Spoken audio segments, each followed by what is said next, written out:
Hi everybody, welcome to Dynamo Sword Channel. I'm David, and today on Dynamo Sword Channel I will be reviewing the Iron Wolf Forge 15th century hilted Type 14 arming sword. So, how does this sword fare amongst other arming swords in its price range, as well as hold up to the historical Type 14 it is based on? Well, stay tuned and we'll find out.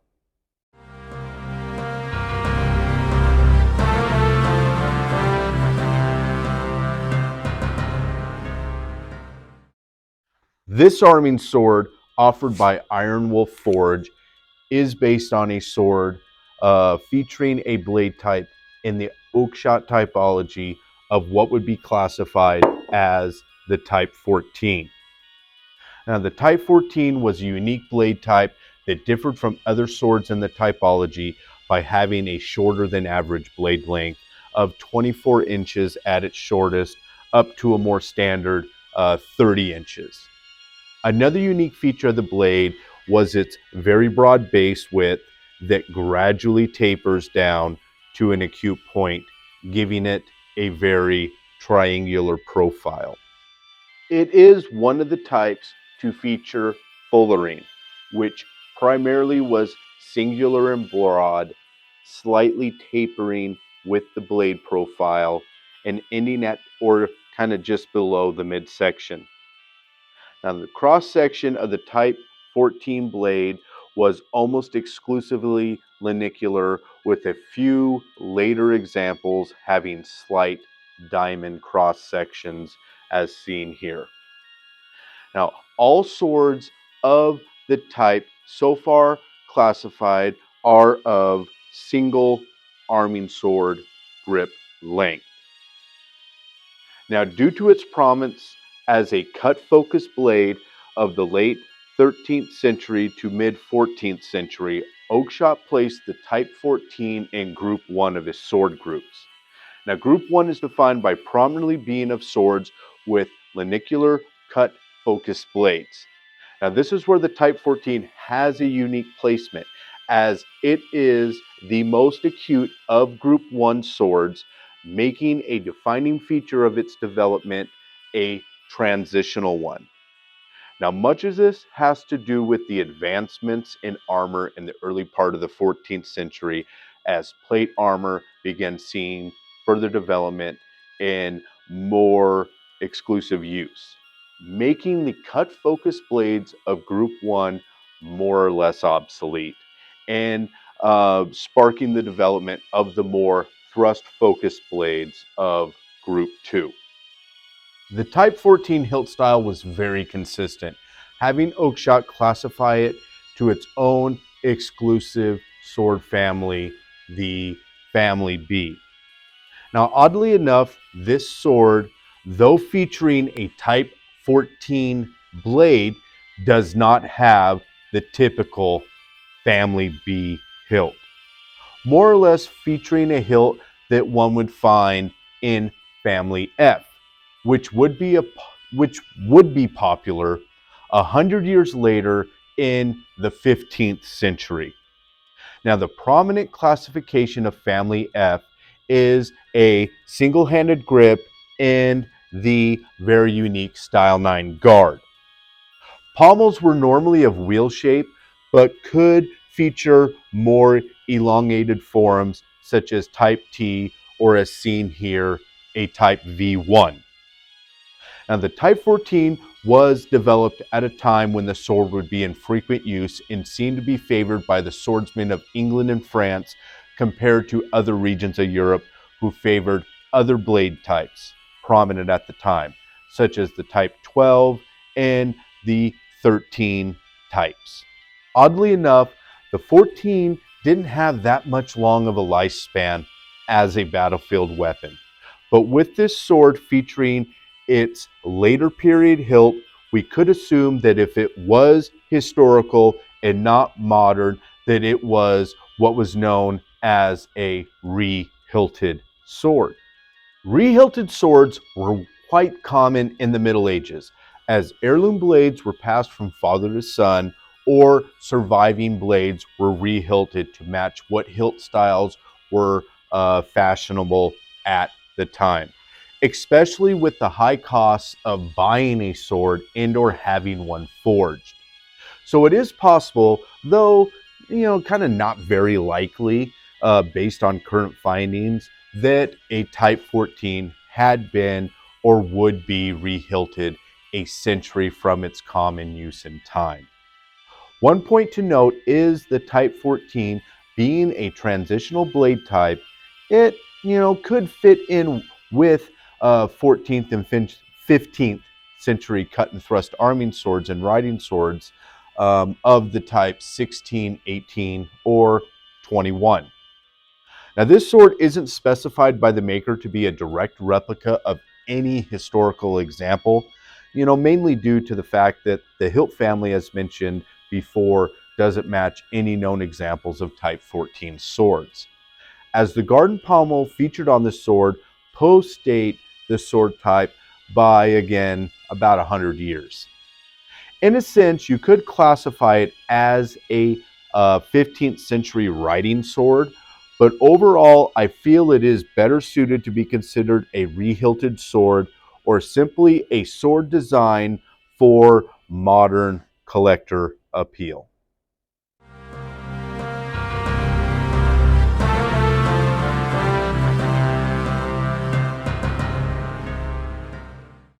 Now let's look at some overall statistics of the sword. So its overall length is 35 3/4 inches. It has a weight of about 3 pounds with a point of balance sitting right at about 4.5 inches from the hilt.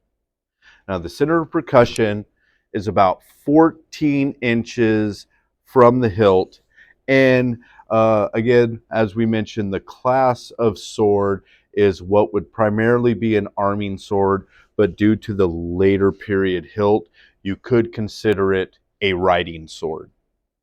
Now the blade's total length is 27.5 inches.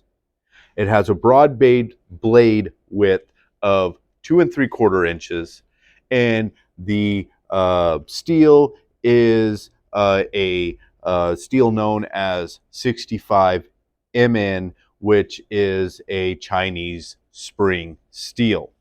Now, the finish is a nice mirror finish, and the cross section is diamond, and that does feature a fuller, about half, little more than half of the blade's length.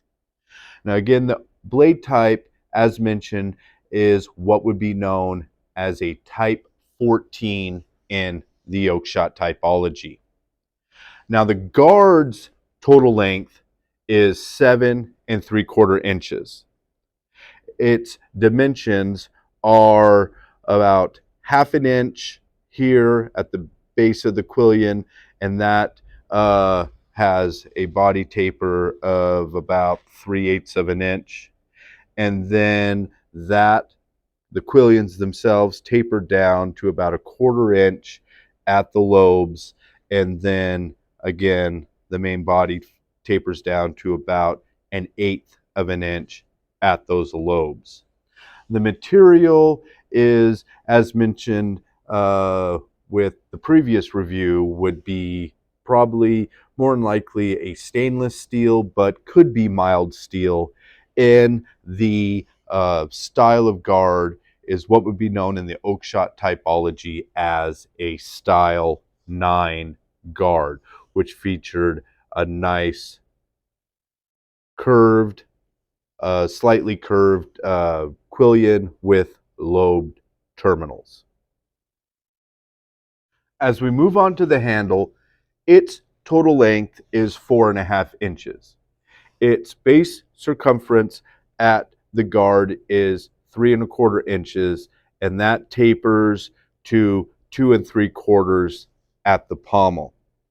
The handle material is wood, and it features kind of, I don't know, I would consider it a molded rubber type of grip wrap with a 3 riser configuration.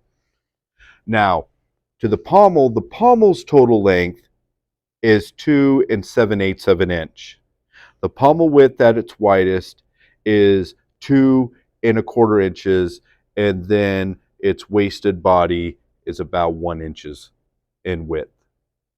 The pommel circumference is 5 inches, and the waisted section is about 2 5/8 of an inch thick. Now, the material again could be mild steel, but more than likely is stainless. And the hilt construction is peened with a moderately nice squared peen finish. Now, the pommel type in the Oakshott typology is what would be known as a Type V1. Now, the V1 was a subtype of the V, and most Vs are known as what would be considered a fishtail pommel, and what they feature is kind of more of that wide owl that wastes down to the handle. Now, this sword does come with a wood core scabbard. Now, just like the previous review, the wood core scabbard pretty much matches that sword exact. It is stitched leather, and it has that black leather overwrap with steel chape. Now this one fits the sword pretty well, but it is looser and still kind of that thinner wood that was, the same. Basically, they are the same scabbard. I can interchange the swords. But as you can see, this one isn't as good of a fit. It is loose on this sword. So's the other one. It doesn't matter if I switch them out. They're still both loose. And of course, that makes this blade fall upside down. Overall, though, I still think they are decent scabbards for the price point and are included in the retail package.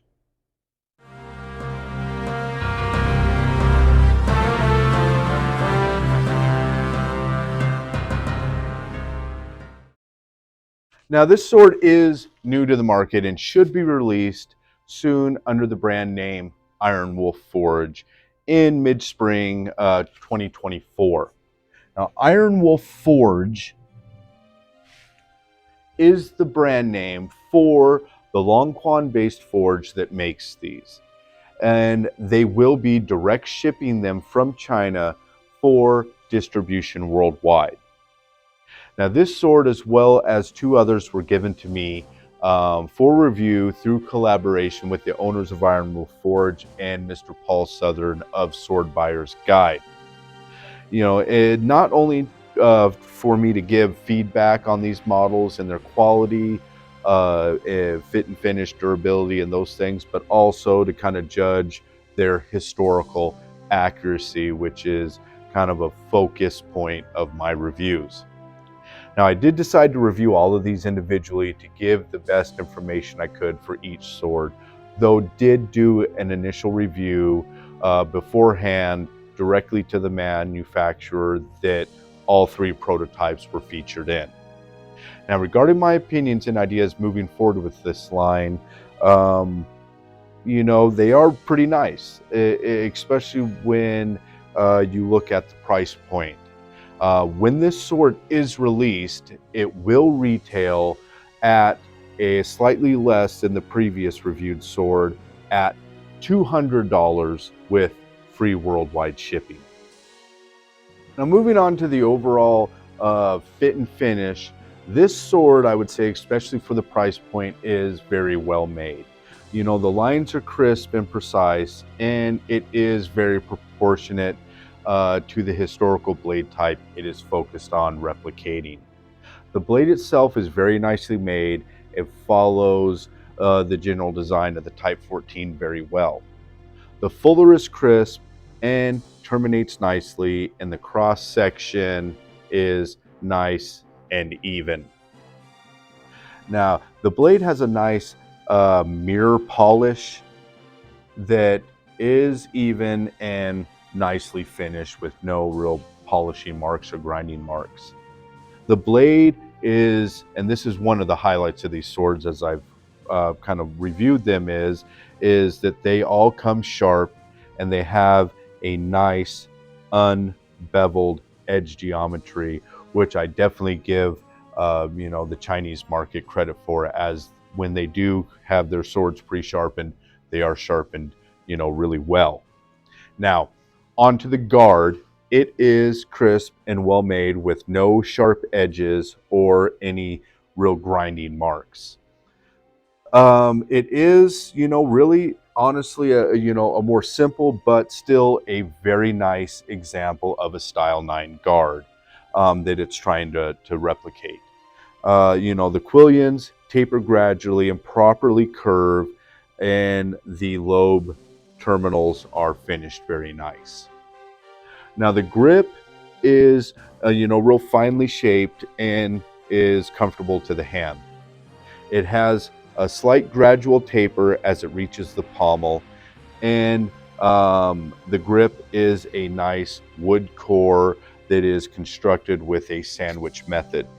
Now, sandwich method is where they take two halves and basically glue them together. So if I had this off, you'd see a nice little semi-seam right here on each side from them kind of gluing it together.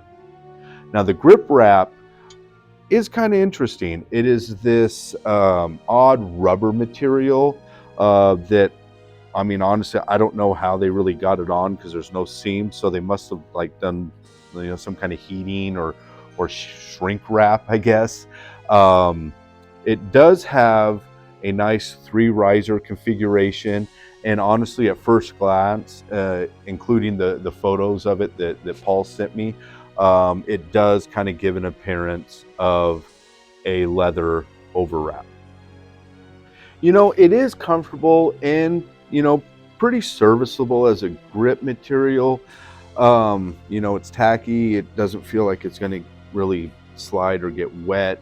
But, being a history buff as I am, more of a historical focused enthusiast, I do definitely prefer more traditional leather. Though I guess, this is possibly, just a more affordable option, meant to cut costs and keep this sword at its budget price point. Now onto the pommel. Now the pommel, much like the guard, is crisp and well made with no real sharp edges, a little bit right here, but nothing horrible. It does have some slight grinding marks on the face, but really nothing that's too detrimental to its general mirror finish. It does feature thin grooves, kind of similar to the inclusion on the guard, which I do like. It does add some aesthetic flair. The hilt parts, generally because they're so crisp and cut, I would believe are machine made, because they're very, precise and dimensional. Now, the pommel itself is a fine example of a Type V1 pommel with the proper waisted shape and prominent central ridge. Now, the pommel is also properly peened to the tang, though the finish is, again, slightly bulky with that squared finish. Overall, though, I am, rather impressed with the fit and finish of the sword, and would say that it is really nice for its $200 price point. Now, as far as handling, this sword feels, kind of slightly heavy in the hand, more and less likely due to its thicker blade geometry and where its point of balance is, which is more forward and towards the tip. The grip, again, is very, ergonomic and comfortable to wield, though the wrap material took, a little getting used to, being kind of that rubberish material. Regarding the durability, so far, I don't really have any fears about this sword's capabilities, and would recommend it to medium to even heavy cutting, because as you can see, the blade is very thick and it doesn't want to flex. Personally, due to the thicker profile of the sword, it being made of, again, quality spring steel, I definitely would, put this against heavier targets just to see what it could do. Definitely going to be doing that in the follow-up. Now, the heat treatment appears to be done well, and again, it is very hard to give it that flex test, but I would say it's not bending and it is returning true, so I don't have any qualms with that. Overall, much like its fit and finish, I am, honestly impressed with how well this sword handles for its general breadth, and am surprised with what it offers at $200, which I've seen a lot worse at the $200 price point. Now, in closing, I was very intrigued when Paul emailed me a little while back, asking me to review some new to the market prototype medieval swords from China. As I kind of mentioned in the previous review, most of these Chinese-made European swords I have owned and handled always felt and looked a little off from what I generally expect, especially regarding, historical accuracy, blade typology, hilt families, things like that, as they usually probably the worst thing that they get wrong is blade typologies, as most everything that they offer, especially in these sub $200 price points, have diamond cross sections. Doesn't matter if it's a Type 10 or Type 12, Type 19, whatever. This sword, kind of does fall in that category because it is a little on the bulkier side. The hilt isn't accurate to the type, but overall, its general fit and finish and general handling does show me that with the proper focus and detail to historical accuracy, Longquan can compete. That Chinese market can compete in the European sword market. And that's why I kind of, am impressed by Iron Wolf Forge and kind of what they're bringing to the table at this later point, and sword enthusiasm. A lot of manufacturers are kind of slowing down, or even some of them are kind of dropping off the market just because the sword market has kind of died out. But seeing these guys come in with new European style swords is really nice, and offering this caliber of sword in the sub $300 price point, with general fit and finish that matches, kind of swords that kind of run around the 300 to 500 price point, is really nice, and I think a real big selling point to modern budget enthusiasts. Well, that's going to be it for this review. I hope you enjoyed viewing it and that it helps with your opinions on this sword. Be sure to like and subscribe, as well as look out for future content from Dynamo Sword channel. Thanks for watching. I'll see you next time.